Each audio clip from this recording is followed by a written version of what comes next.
Let's talk about UPS versus NPS today. Remember that the government brought in this new pension system, unified pension system, as a result of concerns around NPS and the market linkage of NPS. And government employees have around 2 months left to choose between these two systems. So, which one should you opt for? So, let's analyze them according to various parameters. The first one is contribution. So, in case of UPS, there's a 10% contribution by the government and 10% is deducted from the employee's paycheck.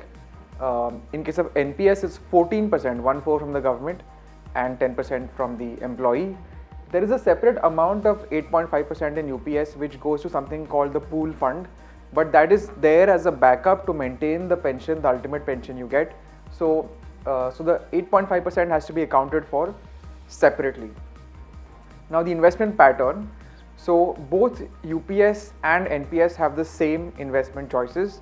You can either go for the default choice in case of UPS, where recently the PFRD has announced that they are raising the equity allocation to 25%, and it is the same for the NPS central government plan.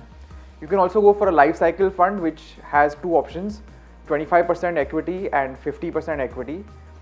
In case of UPS, if you deviate, if you don't choose the default option and your corpus underperforms, then you have to make up the difference from your salary in order to get the full UPS pension. So in case of UPS, do note this risk if you deviate from the default pattern which the government will decide.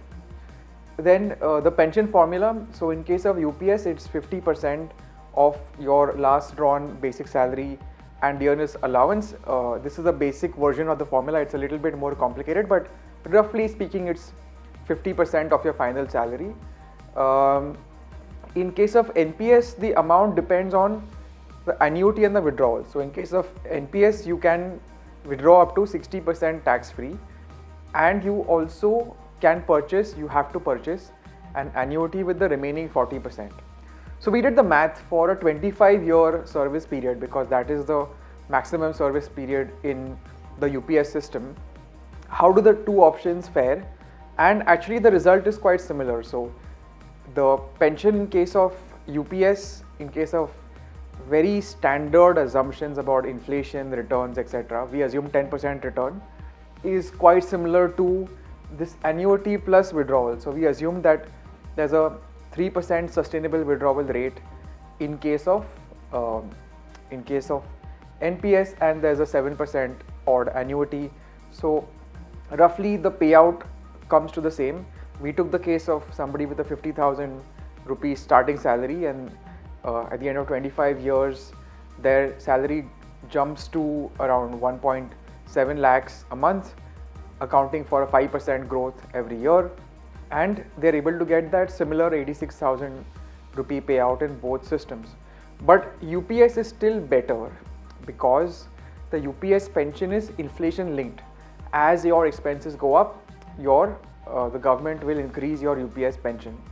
In NPS, technically only the withdrawal amount, the 60% amount that you're allowed to withdraw, can be inflation linked. Essentially, you can invest that in stocks, or you can keep that inside the NPS, do a SWP, a systematic withdrawal plan, which allows the money to be invested in stocks, and these tend to grow faster than inflation over the long term. So that 60% is arguably kind of inflation linked, the 40% is not.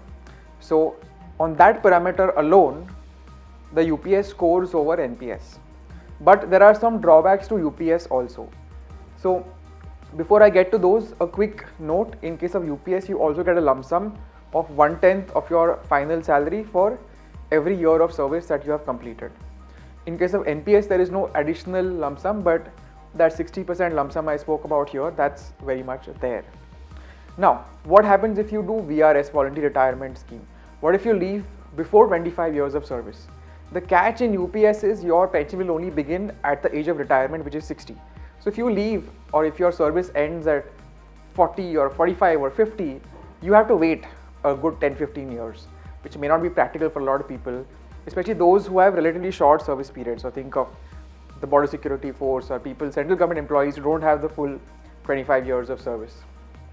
What happens if you exceed 25 years, if you stay in government for 30 years?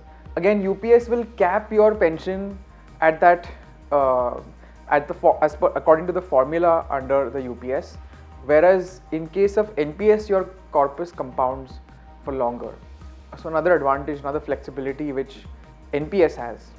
What if you resign, you do not get the UPS pension, but the NPS pot very much stays with you. You can take it with you to the private sector or to an autonomous body or to a public sector, PSU.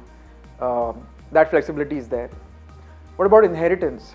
So in case of UPS, your spouse does get a certain percentage of your pension, but there are some catches. So the spouse has to be somebody you have married while in service. So if you remarry somebody after service, then they don't get the benefit of UPS pension, and your kids don't get it. You don't get to pass it on to your family. In case of NPS, the pension, the corpus is yours. So if you pass away earlier than anticipated and there is money that's still sitting in the NPS pot, that goes to your heirs. That can go to your kids or whoever you choose in the will. So it may be that although UPS is better because of the inflation protection, the flexibility in NPS persuades some employees to stick with NPS. The numbers, as I said, after 25 years are roughly the same.